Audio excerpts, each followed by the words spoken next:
Today we talking about power. It's crazy right now in the United States. Technically, we're at war. You know, we got troops over in the Israeli-Iran conflict. But power is bigger than just war. Power goes all the way from the grand scale down to the personal scale. But it's all interrelated. We all witness power, but we rarely talk about it. Today, we're going to do just that. We're going to talk about power and why it matters.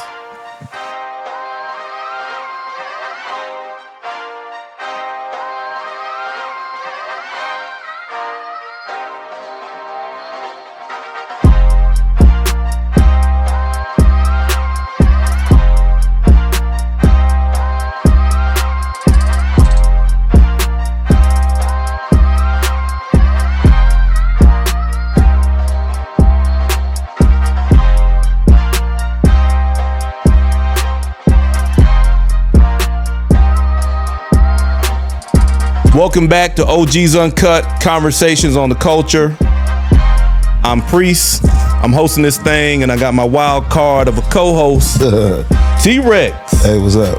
What's going on with you, man? Shit, nothing, man. Let's rock. Swagged out. I see you. Oh, yeah, I told you I'm trying to do some grown man stuff. I'm getting older, so, you know. It looks powerful. Oh, yeah. Because we talking about power. Yeah, look, doing something different. Catch him off guard.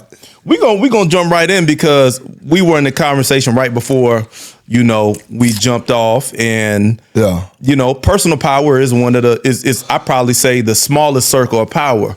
And I was just asking you, you know, when you're interacting with people, do you feel like your presence can fluster folks? Yeah, you know. Yeah, I remember you asking me that. Yeah, and I want to discuss that because to me that's a dynamic of personal power, and I'm not talking about just you in particular. You can like look at your own experience and just look in general, because I recently had like the light bulb went off or whatever, and I'm realizing how folks are responding to my presence, and I'm like, oh wow, that's why they're doing this or doing that or doing the other. So, what's your opinion on like the influence of personal power? You know, did that question land for you, or you want me to put in an example? Nah, you ain't gotta give me an example. Right. I hear it all the time. Like you said, when it came to my wife, you said, do you feel like your presence is makes her flustered or anything? And the reason why I said no, because for one, most people that feel flustered around me is people that know me. So why are you flustered? You know my MO, you know my type, you know my style. And people that don't know me, I can accept them saying, well, the way you come make me feel comfortable, I will adjust, but at the same time, you're gonna see that it's not something I'm put on, it's my DNA. It's, you know, some people do it because it's a job or it's in their profession. They have to be some way. I'm like this if I'm working or if I'm not. But my thing is what kind of make people flustered with me, I think it's because of how I was raised. My grandpa was ex-military. I was raised by my grandparents, so they grew up in an era where do as you told, and you better not. They grew up where they ain't have to say it over and over again. You got it. You might get them to repeat it one more time, but after that, you got your ass beat. Like, what the fuck wrong? Why'd you forget? So it's more forceful. But it's like paying attention to detail. It's like a lot of people, I put it like this, the people that have a problem or feel flustered around me, they more like civilians. They don't understand, like, think ahead, plan, everything. I gotta say something though, because force gets reactions. It's a law of nature. It's the law of nature that says to every action, there's a reaction. An equal and opposite reaction. So not just a reaction. So it's like presence carries power. You know what I'm saying? That's on brand with where I'm going with my thing, VP Studio, Voice and Presence Studio. Right. Presence carries power. You know what I'm saying? And different people carry a different signature in how they show up. You know, you carry a very dominant signature for a couple reasons, because you're big, you know what I'm saying? And none of this is wrong. We talking DNA right now. We talking disposition and temperament. That's your default setting, right? You're a big guy and you got a booming voice. So that's one example of presence demonstrating power. Now, the way I look at it is, even in my own presence, the way I show up someplace, I see that people react to me a certain way. I feel like somebody can be disoriented or flustered. I'm not saying that's your situation, I got you. I feel like somebody's presence can be disorienting to other people.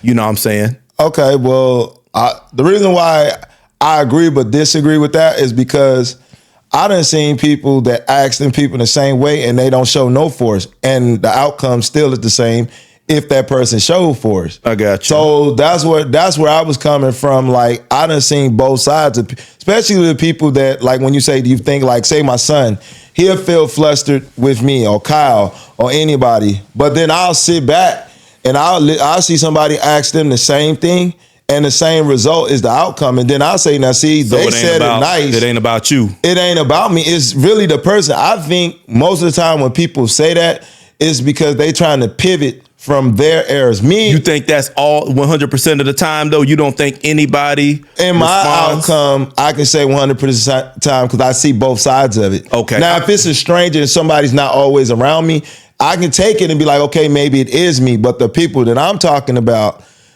I see it both ways. Yeah. I've been on the manipulation side too. I've been told, I don't like the way you talk to me. It's too whatever. Yeah. And I did the modulation, right? I'm like, Same result. Let me modulate my expression, and I got the same result. But that's me testing. And I'm like, nah, it ain't me. It's you. You trying to pivot away. Now, Yeah. so I'm agreeing that exists, Yeah. but I experienced the other side of it too. Yeah. To where it was me, but it wasn't nothing I did wrong.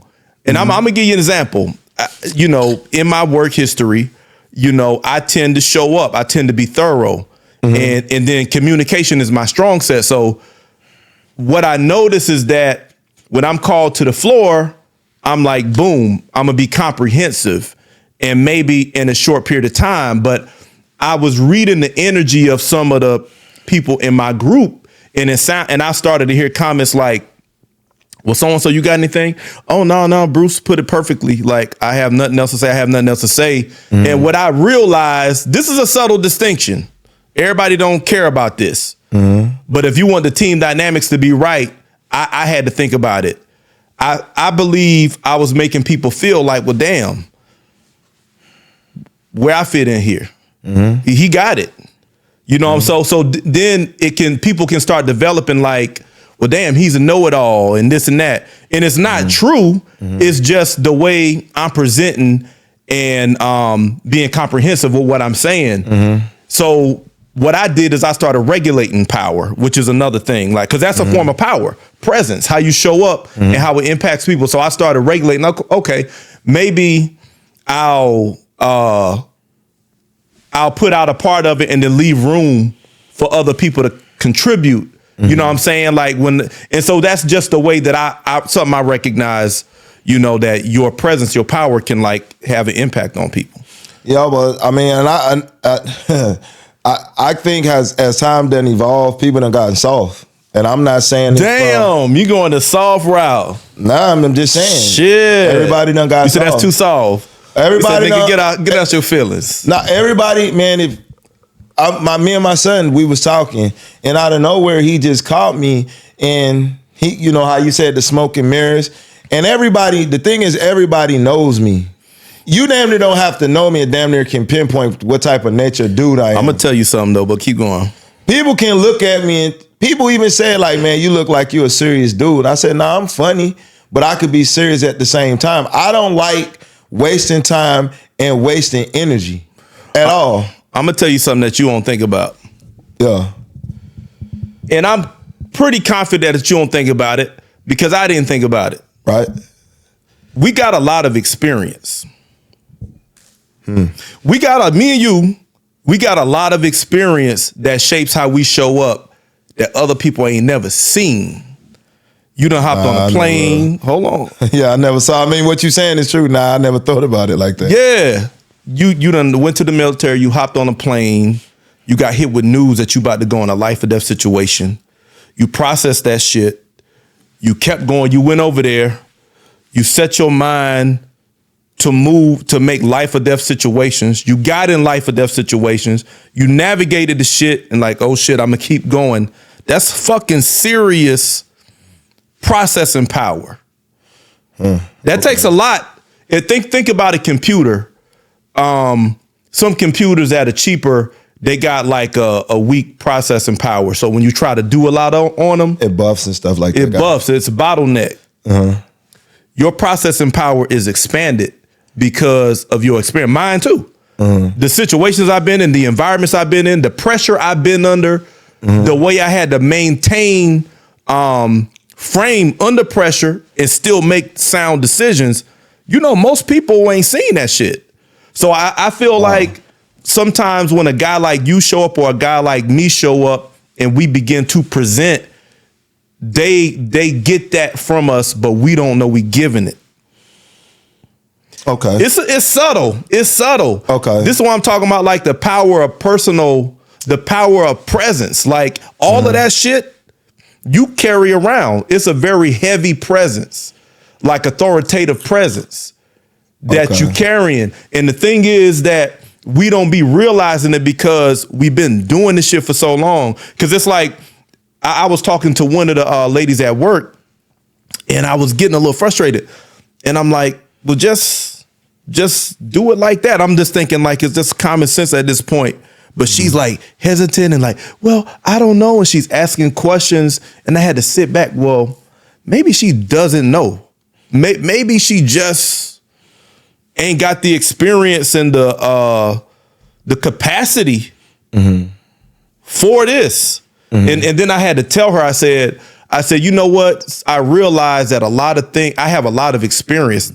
And I said, a lot of things that I do that are second nature, I be feeling like everybody should be doing it, but it's not true. But okay, and when I talk to my therapist, what you're saying is true, but my thing is, what frustrates me and what me drop the hammer on these people, they keep acting like they do know, but they steady keep coming asking you. So that's the messed up part about it. You're somebody saying like, okay, can you say it like this? Can you say it like that? But you keep telling me how much you know and how much experience you got. Yeah. So why you keep coming? But then when I tell you, you can't handle, it's like Jack Nicholson said off A Few Good Men, you can't handle the truth. But do you feel like you militarizing your approach though? Like, okay, I told you this is it. That's if you keep yes or no, and then boom. Yeah. And then if they drop the ball, you like, hey, you go back down the script. See, people don't see, like even when I was just on my wife on the phone, I mean, you was hearing me say, man, all I need a yes or a no. Right. The thing is, when people on the outside see that, they haven't seen what got me built up to just saying I mean, yes I got you. Or no. It's kind of messed up for people to really know me. You got to be around to understand me because from the outside looking in and you bury around me, you're gonna take me as being a bully or my authoritative nature makes you feel uncomfortable because you don't even know. Have you been around me? You be like, oh, he's not doing that shit on purpose. That's just who he is. And then he's been going through this. Now he's dropping the hammer now. I got you. Yeah, and I don't tell people what led me up to being like that. I mean, that's always how it is. People always see the result. I'm like, look at him. Yeah. And then they see the whole progression. That led up to it. You know what I'm saying? Yeah. But I mean, I wasn't calling you out when I said yes or no. I like this conversation. I just know how that go because I'm military. Yeah. I got that switch to where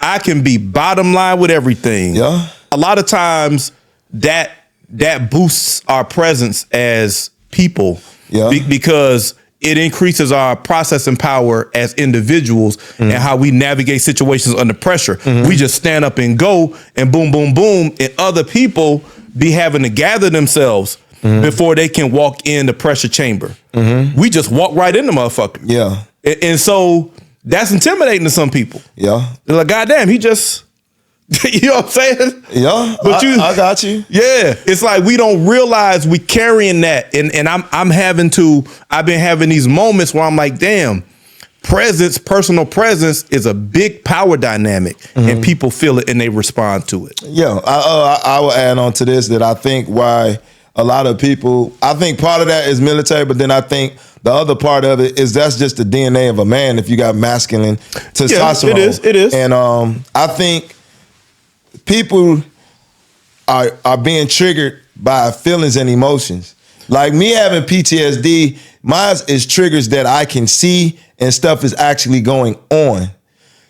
Most people that's intimidated or feel uncomfortable around guys like this or anybody that is a male figure, most of the times I promise you, and y'all try this out there. When you hear somebody talk, I guarantee you're going to hear somebody say feelings or their emotions.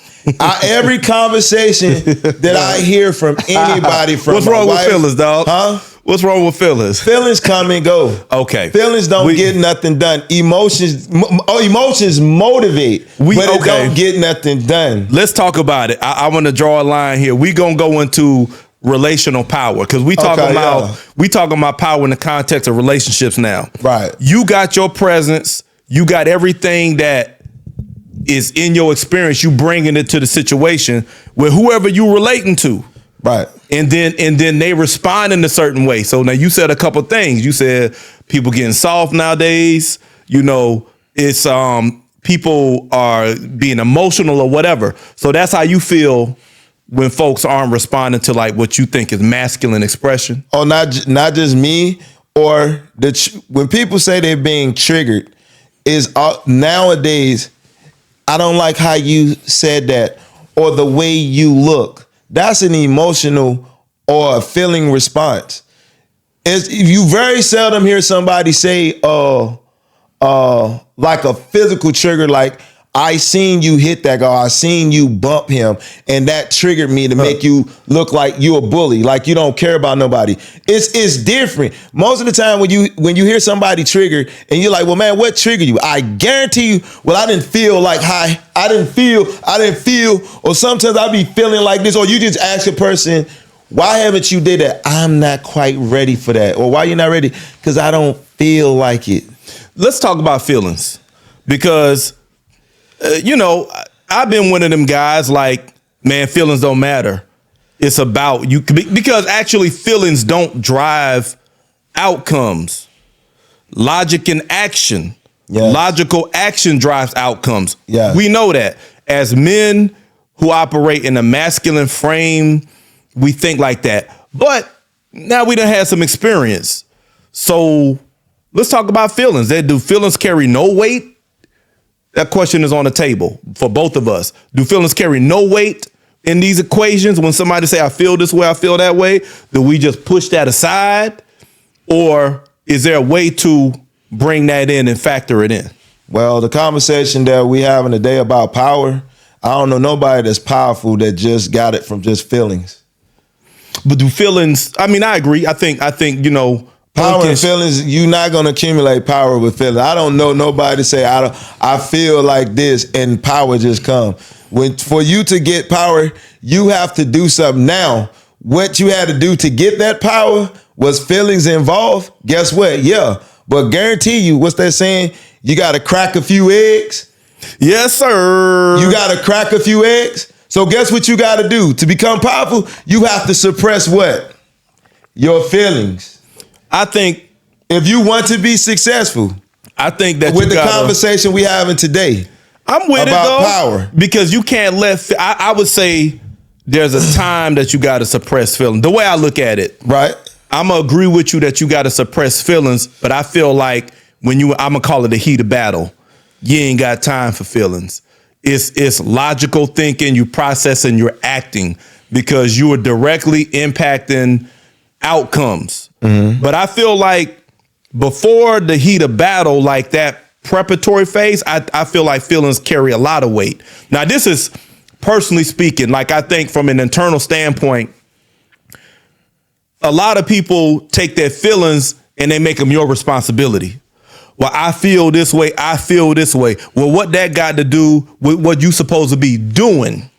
Now, that's why we got a problem with feelings. But how should feelings carry weight?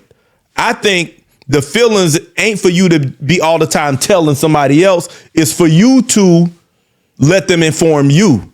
I think emotions are a form of intelligence. Mm-hmm. And I think you feel the same way too, because you've made decisions with your instincts before. Yeah. You felt away and like, you ain't got no information, no logic.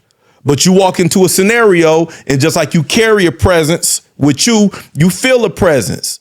Mm-hmm. And it rubs off a certain way on you. So instead of being like, y'all making me feel this way, you become observant. Mm-hmm. What is that?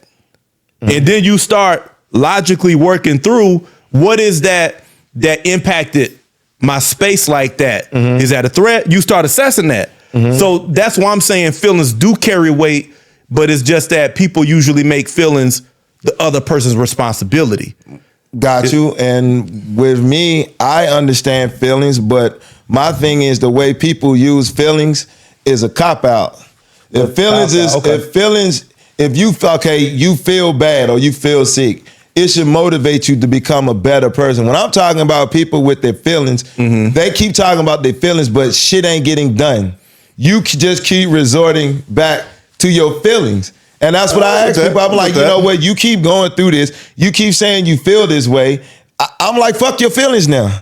Because like, if you really felt, like my mom said, when you truly get tired of something, you're going to do something. That means your feelings. That's fact. So that's what I mean. Well, I don't give a fuck about feelings. I hear people complain all the time.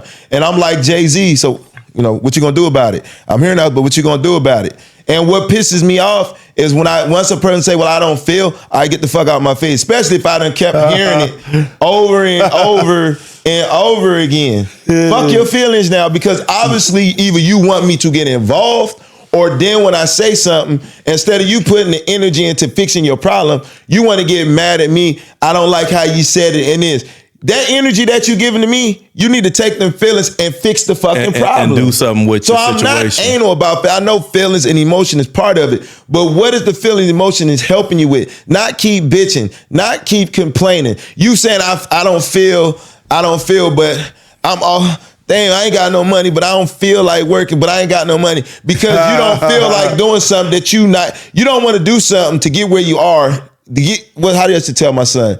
Sometimes you got to say, fuck your feelings. Sometimes you got to do what you got to do to get to where you want to go. Right. And a lot of times people always say, I want to be rich. I want to be rich. Man, I want to be rich. And you're like, okay, but why don't you do it? Man, I don't feel like doing this. I don't feel like, nigga, shut the fuck up. When it come down to it, you letting so that's what I mean by fuck a feeling. Every time if you just sit and just sit and listen to people talk, and especially it's gonna be one person that kind of got this shit together, and then it'll be the other person like, you know, man, what did you do to get this and get that? And I'm like, yeah, man, I had to do this and I had to do that. I mean, you down for it, man? I don't know. I don't feel like I like us. Mm-hmm. Part of my success was the military. Did I want to go into the military? Right. No. Did I feel like going into the military? No. Did it cross my mind? Yes. My mom said, before you get yourself in trouble, why don't you join the military? I said, you know what? To get the fuck away from you and build my own shit and be a man on my own. Fuck it. I'll go in there. Yeah, was I scared? Was I aware of the unknown? I knew I had possibility to go to the military, but I just said, fuck it. Meaning, fuck my feelings. Get it done. And I'm so happy that I did that. A lot of people that complain and everything. I mean, those are excuse makers, because it's like. And it's back behind feelings. But I think that, like I said, feelings carry weight and value. You just got to put them in a right place. And people put them in a wrong place. And that's what I'm talking about. Because the people, I think the people who let emotions rule what they end up doing are the people who are not taking responsibility for themselves, for who they are, how they feel. Because again, your emotions are a form of intelligence. And if you start tuning in to how you feel to change how you see things and not to address other people, you might start being able to change your position. And what's so sad about it, I blame the men for that. That's their downfall. That's why social engineering is doing. That's why I feel like social engineering has a big part on it. And men are more emotional and off of feelings the wrong way, and that's why shit ain't getting done. Yeah, because at the end of the day, feelings are powerful, emotions are powerful, but they need structure. You know, they need routing. You can't just let the fire burn wild, you know, you will kill the forest. But if you harness the fire and you process it to a specific objective, then now you moving shit forward. You know, it's integrated. But Yeah. right now we're going to go to break. But when we come back, we are going to get into power and position. Don't go nowhere. Be back after this. Yes. Religion is a very dark and mysterious subject. But once you stand up, put the book down, and pick up your thinking cap, that's when things begin to turn around.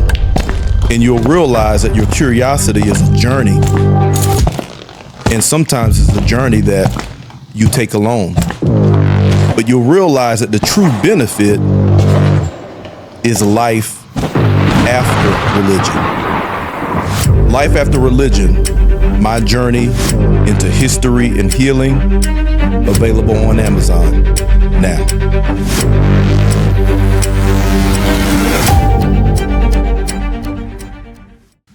Welcome back, everybody. We're going to keep the discussion going. Yes, sir. Well, let's talk about, man, positional power, you know, power and position. Because you got some people, you got all kind of different temperaments who wear badges, you know. Power's been conferred on them from the outside, but they might not have what it takes to actually measure up to that. I feel like I see it all the time, and, you know, maybe I'm a little bit overly critical, but just in customer service, I see people, man, they ain't shit excellent about your customer service. You know what I'm saying? Like, you're not accommodating, you're not asking questions. It may be small, but I see it so often. I feel like, you know, people just get in positions and don't know how to live up to it. You can put that on police who got force, and that's a heavier side of it. But then, you know, they're abusing the power.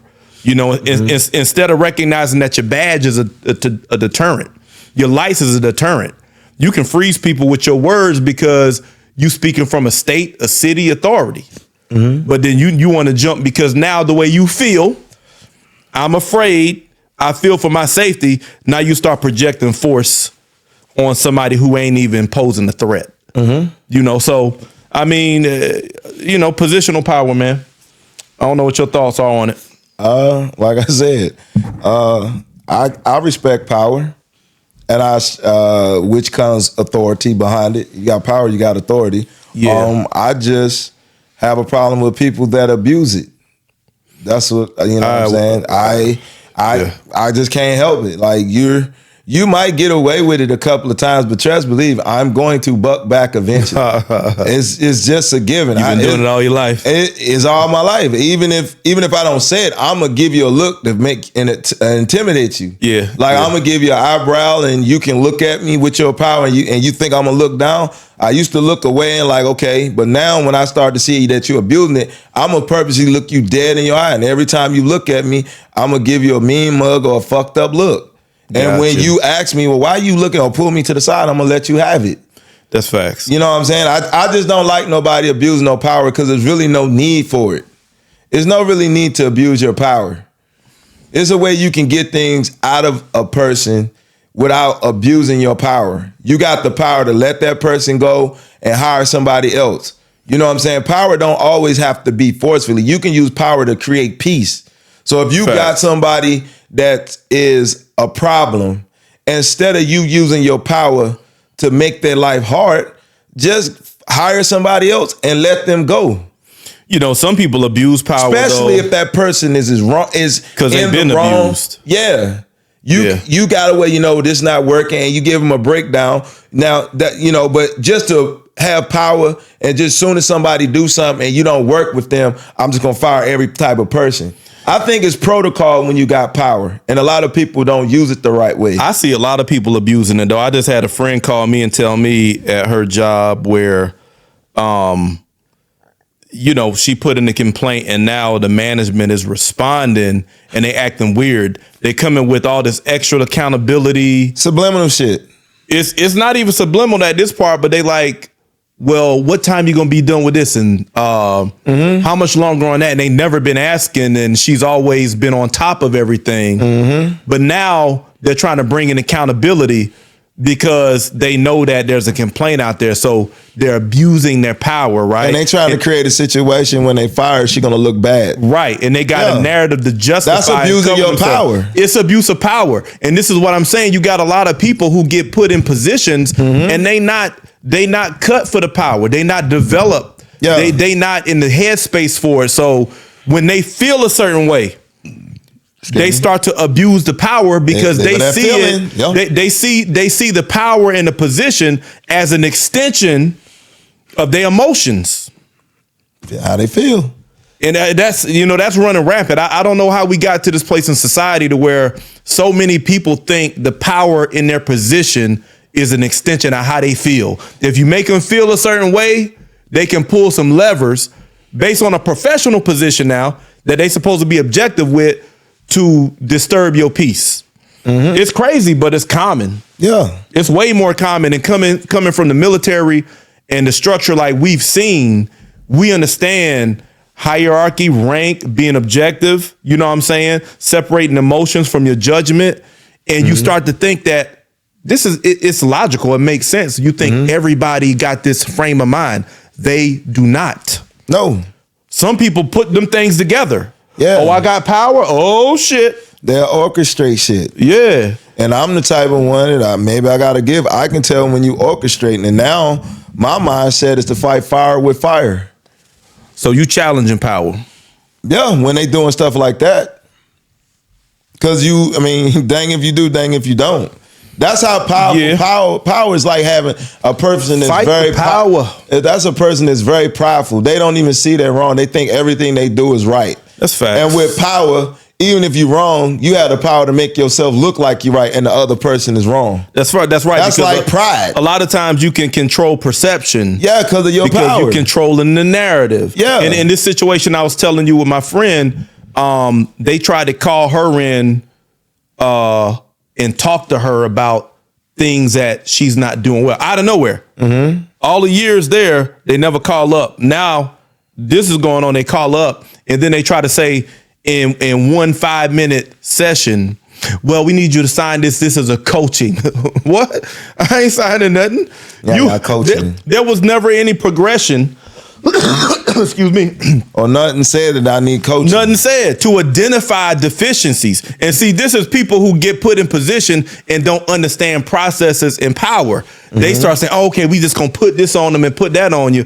But when you're dealing with somebody who got common sense and understands power, you can't run that game on them like that. Because they're like, man, you done skipped 3-4 steps. You got to back up. And only way, have I learned to deal with people with power and show them that they don't have power. And it's something that I'm going through now, but you have to play the long game. You have to show patterns of a person that abuses power. That's facts. And how much, and that's what I'm learning. So I'm walking you down. You're playing checkers, but I'm playing chess. You talking challenging power. Yeah, now. I'm hitting the rope-a-dope. George Foreman and Muhammad Ali. I'm getting hit. Boom. Boom. I'm just bouncing out the rope. Then you burn your energy off. As soon as you get tired, wham, you down. So I'm pulling a rope-a-dope. I'm gonna let you keep hitting me. I'm gonna let you see me getting frustrated. I'm giving you the illusion. Right. But guess what? While you doing all that, I'm showing all your weaknesses. I'm showing all your patterns. I'm collecting data. You collecting data. So when we get to that grand stage, last round, you got to take them down. Bam! Boom! Hey, Goliath. Now you on the floor trying to find your mouthpiece. you looking the right. By the time you get up, the ref like you walking the wrong way. Yeah. So I'm gonna hit you with the phantom punch. That's cool. Hey, I love that. I love that breakdown because that is what you just described as challenging power, but in a structured way. Yeah. Because I'm gonna say this: we talk about emotion, but some people challenge power in an emotional way. We've done it. Foundational Black Americans, we wired to challenge power because power has been abused against us for so long that when something get wrong, we stand up, we speak out, and a lot of, we used to march and all of that, but you've seen the riots where it's an uncontained way of challenging power, which I won't say is wrong. I'm not criticizing that because you can't slap somebody and tell them how to feel about it or how to respond about it. So anybody who criticizing foundational Black Americans who get out there and riot or used to get out there and riot, I ain't trying to hear none of that. Right. And I've seen people try to speak that on Facebook, and I shut that down immediately. Right. Either stand in solidarity or shut your ass up. Right. However, there is a more constructive way to challenge power, and that's what you just said, because you got all the fires in your chest when you get hit with the wrong. It sets something on fire, and you want to let loose, but then you got to think, how do I get the outcome that I want? And that's when you saying, you rope-a-doping, but you collecting data because everything they doing, you getting snapshots, organizing all of that, and then when you get to the grand stage, every time you throw that hand dropping, I'm collecting data. And as soon as I see you go, he gasped, boom, mouthpiece fall, you looking around, disoriented. Then when you get up, you stumbling, walking to and then the ref just got to call it. It's over. Fight. It's a wrap. It's a one. Wrap. I think that's a great model for challenging positional power. Yes. Because position, to me, you got personal power. We talk about relational power, interpersonal dynamics. Now we talk about positional power. I like that breakdown because positional power is the one we interact with the most. Some of us may be in positions, but then when you walk out of your position, you encounter other people in positions, whether it be a retail purchase, a law enforcement officer, a judge, whomever. They are in a position to gatekeep something that you need. And so you gotta, and sometimes they abuse that position. And you got to be ready and willing to challenge that. And I like the analogy because I notice people that have power. I have power as well. With power, you can't stop me from doing what I'm doing. That's right. I can observe. It's just like you can be the richest person in the world, but one thing you can't do is buy time or stop time. So that's the way I am with people with power. You got power, but I got power as well from observations. Because one thing that you don't have is power. You can't make yourself look like a god and act like a god. It's gonna be some flaws that you're going to exhibit, and I'm gonna catch all of them flaws. I'm gonna show you that you're not godlike. And a lot of people with power think that like they don't have no wrong. So what I do is just by sitting back and observing and catching you on your mistakes, I'm showing that you're not godlike. So now I done diffuse you trying to create this picture that you're right and I'm wrong. Because I done got enough evidence on you showing your flaws that now the playing field is even when it come to you talking and when I come to talk. Cause see, cause you in a position, people automatically put you in the limelight. But when we come face to face, and I'm gonna break you down to where you just on the same level as me. Even though you got the power, I done got so much shit on you that now when people look at us, they're not seeing your power no more. They saying now you're listening to what's really going on, what created this situation. Right. Instead of just looking like, okay, she got the power, woo. Now I done got the playing field even to where now when she talk, they listening. When I talk, they looking at me. Right. Instead of them just looking at her and never looking at me. Gotcha. Yeah. You influencing the room. Yeah. And what we describing here is what people call playing chess, not checkers. Yes, sir. So, all right, institutional power. Some people may hear that and they may think they don't know what it means, but you know what it means. Right. A bank is an institution. Right. School is an institution. Right. Those are places that you need something from them, but to get it, you're not going to the person who's really in charge. You're going to a person who's controlling the process. So when you got frustration, if that process is not getting you your outcomes, sometimes you feel like your hands are tied when you're dealing with an institution. You know what I mean? The court system is institutional. You got people who are in position, but you can't just appeal to them personally and say, I just told you the story. Look at what happened. They did me wrong. They're going to say, I hear you, Mr. Brown, but let's look at these laws, regulations, and processes. And I talked to you about this before. You may be logically sound. You done went through the situation. You got the truth on the ground. And everything you saying is right. They did something that wronged you and you need compensation, justice, whatever. Your logic can be sound. But you can take that same logic into the institution and the institution look at that completely different. Well, Mr. Brown, I see that you said they did 1, 2, 3, 4, and 5, but 2 is not admissible. 3, we gonna have to strike that from the record because of this. So now we're dealing with point number 1, 4, and 5. And point number 1, 4, and 5 don't tell the story clear enough to get you what you need.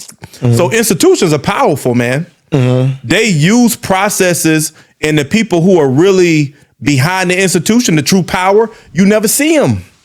And a lot of times you don't even know who they are. And I think that for people in America, people everywhere, foundational Black Americans, because that's our culture. This is OG's Uncut Conversations on the culture. Institutions are our biggest challenge. You know, I don't know if you agree with that, but just take the police brutality from 2000, Trayvon Martin on up to George Floyd. You know, they're 2 big markers, but you had a lot of that in between. And all of that, no anti-Black racism policy for us. That was an institutional decision that withheld that, despite all kind of evidence, not saying that, hey, we got to put an anti-Black hate crime bill out to protect these folks from this harm. You know, yet you see an immigrant group, Asians, who had, you know, they had that run of 5 or 6 times, was conveniently caught on camera, some guy in a hot pink sweater. It was almost some version of a pink sweater, go up and slug an old Asian person and run off with a hoodie on. And then that sparked the campaign that quickly materialized into an anti-Asian hate crime bill. Hey, stop Asian hate. They started branding it. So it shows you that for whatever reason, the institution was more aligned with Asian immigrants than they were with foundational Black American citizens. So I'm just painting the picture, man. The power institution and the difficulty of getting the whole institution to respond the way you want it. I don't know if you got a take or feeling on this, or I mean, well, at that level that you're talking about is what we talked about before we went on our break. We just have to keep showing patterns. We have to keep showing patterns of it, and I think this is the best time for us to do that. Yeah. You know, whatever endeavors that we got going on personally, that we go on to court, anything that we've been trying to fight for back in the day, I think this is the time now where we can be heard. I agree. I think this is, if anything, this is the best time. So if there's any civil rights or any loans that you're trying to go for or anything, we have the power now to put it on the forefront. I think this is the perfect time to dismantle it. Ooh, dismantle. Ooh. It is the perfect time to dismantle it. Dismantle is a tough word. But it's the perfect time to dismantle it, because now that the attention is on the immigrants, now we can be heard. That's facts. And now that we've clarified our identity, our position, now we can be heard. It's just like what I said. Immigrants had the power, but now that we even the playing field, now when we talk, they like this. They not looking at the immigrants and us. They looking straight at us. Right. So this is the perfect time that we say something. They have to hone in and look. Yeah. They can't say, well, we did this now, because we set the playing field that when we talk, y'all, it's not even y'all mind frame to think they talking about immigrants as well. They strictly talking about them. That's facts. And they mean that shit. That's interesting, because we talked about the power of presence. You know, when you show up in the room, the impact that has on people. We define our presence as a collective. FBA, Foundational Black American. We said, we making a clear distinction as to who we are, because we have a distinct culture. And we got the power now. And we distinct people. And by gathering our presence under a ethnic identifier, we consolidated power socially. That's going to translate politically, because when you look at immigrant groups, they had institutional alignment and institutional alliance. And then a lot of people will make foundational Black Americans feel like we're in begging mode because we're putting pressure on the institution to deliver something it owes us. And that's a guilt trip, right? And that's what we talk about, dismantling that. Because if you go back to the model that you set out that I like about you rope-a-doping, they throwing blows at you, but you collecting data, right? We still getting hit with injustices, but we collecting data. Because we are brushing off all them old stories that y'all hid, where the institution abused us as a people. Starting with slavery, Jim Crow, civil rights, all of this, rope-a-dope, police brutality. And we dusting off some of these old stories that y'all hid, very personal stories, where the institution injured us. And that's data, because now we're like, hey, institution, hey, government, we got something for you, because what you doing now look a lot like what you did then. And you're admitting that what you did then was an abuse of power. So now we got to agree to the name of what you're doing now. And that's the power of our stories and data collecting. And I think that's how you fight institutional abuse of power. And this is the best. That's why I said this is the best position now. It's the best position. Because they can't throw immigrants in there. It's like when they speak, they gotta pay attention. You can't even put it in your mind to be like, okay, it's clear it's just us. And you can't even create a story to pivot. It's a delineation to ignore us, because we done killed that. Yeah, we done delineated. You got to address us directly. Yeah. And that's a powerful idea that I'm gonna just throw out there, and y'all do what you want to do with That's why I brought it up. But I'm a keying on something though. Yeah, the idea of distinguishing yourself makes for people have to address you directly. You know, as long as we were intermingled with immigrant groups, they could throw stuff out there, and if it land on you, and if it land on them, and then you complain about it, we can pivot away because hey, it's ambiguous. Yeah. But we clarified that real quick, so it changed the relational dynamic. You gotta pay attention to what we're saying now. And then immigrant groups were trying to bandwagon onto our story. Piggyback onto our story. And that's why they love for us to come out and defend them and what they're going through. Hey, listen, we not wanting anybody, not wanting anybody to be abused by power. No. Lord knows, because we done went through it. Yeah. I done seen it in my own family. Yeah. It can bring me to tears with the abuse that I've seen, and I know it's coming from the way system has shaped society against us. And now we see immigrants getting about this much of that. A taste. Like, yeah. It ain't even an hors d'oeuvre. You can stick a toothpick in what they getting and eat that. Yeah. But we gonna let y'all go through it.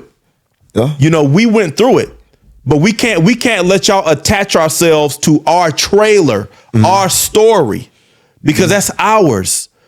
You're creating yours now, whatever that is. And a lot of and I don't want to sound like I'm jumping on immigrants, but I'm saying this. I would say this to my friends. One of my friends called me today from Sierra Leone. And before you came, I would say to him, and I would say to anybody in my friend circle like that, y'all stories is attached to y'all land.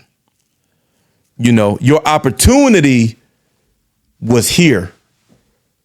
Our story is here and our opportunity is here. Really, our opportunity is everywhere, but our story and our opportunity starts here.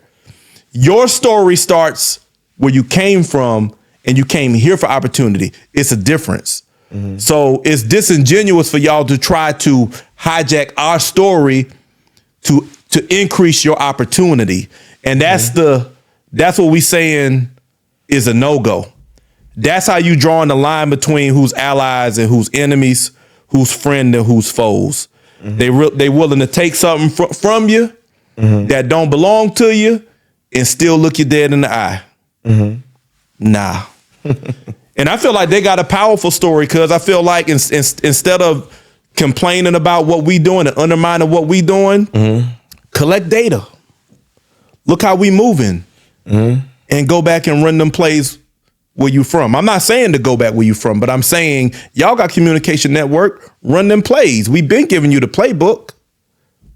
So I'll land my plane there, man. Yeah, with the institution of power, I mean, right now we're in a position I don't want to say challenge.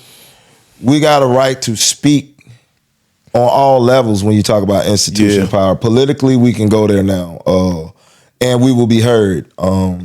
They will give thought and ear to our suggestions now, because it's directly coming from us. Yeah.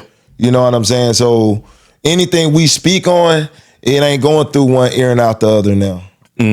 Because now it's like, okay, they said it, not all of them, including age and all that. No, they said it. Yeah. So the full weight of our story is behind our voice. And behind our story. And then we have evidence and proof of what's going on now. And what's so crazy about it, the evidence and proof that what's going on now is the evidence and the proof why we said this before, segregation. Right. We basically talking about segregation. We're separating ourselves from a group of people and calling our own. That's just like what it was delineation, before they brought in integration. Right. You didn't see Spanish people living in our neighborhoods when it was segregation. They went out their way to delineate away from us. Yeah. Even physically, to where it became segregation. Yeah. And then you didn't see Africans living in our neighborhoods back in them days. Right. But once integration came, that's when it came.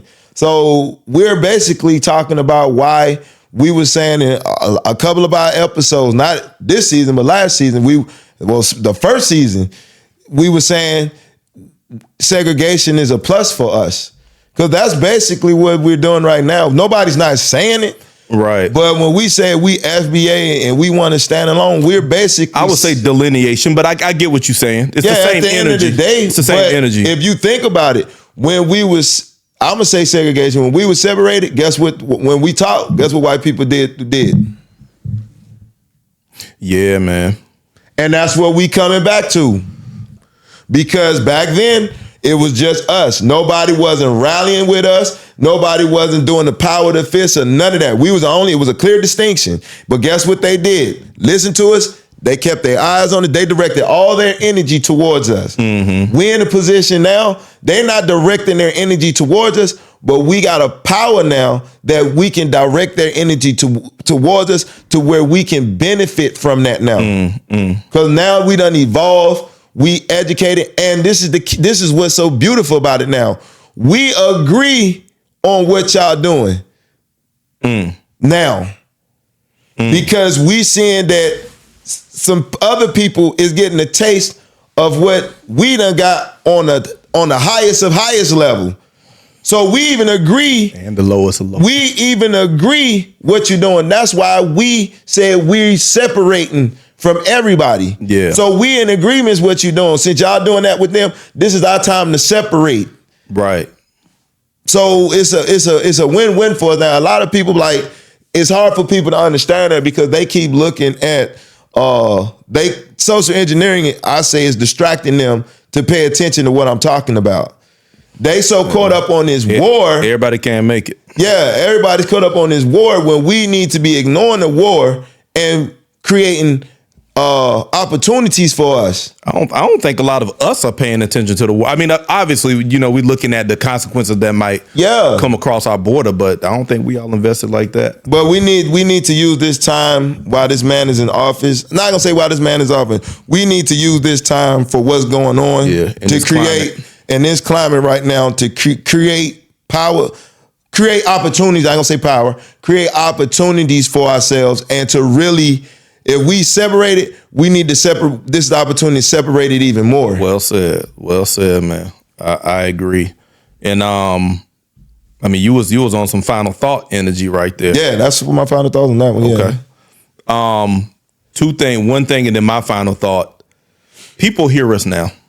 When you delineation is about voice and presence. And I keep going back to my brand that voice and presence. That's a delineation because it distinguishes who you are, everything about you, your culture, the energy that comes with you. When you show up, you represent something. That's your presence. When you speak, your voice is distinct. Delineation has done that for us. And there's power in our voice. You said it. Before, there was like this. Now, when we speak, they're not looking over here. They're looking at us because we delineated. We distinguish ourselves as a specific ethnic group. And when we speak, our voice carries weight and it's reflecting in the culture. I sent you that clip with Joe and Jada podcast, and they had this Mexican rapper up there with tattoos everywhere. Kendrick Lamar put him out. I don't know if you listened to it, but it was like, damn, this guy got a lot of tattoos all over his body, his face and all that shit. But he said this. He said, hey, man, I'm grateful. I'm grateful y'all let me come in and rap. We admire it. It's y'all's culture. And he said, I'm grateful that y'all let me participate in it. And he said, out of respect, I don't use the N-word when I rap. And you can tell he was on some gang shit.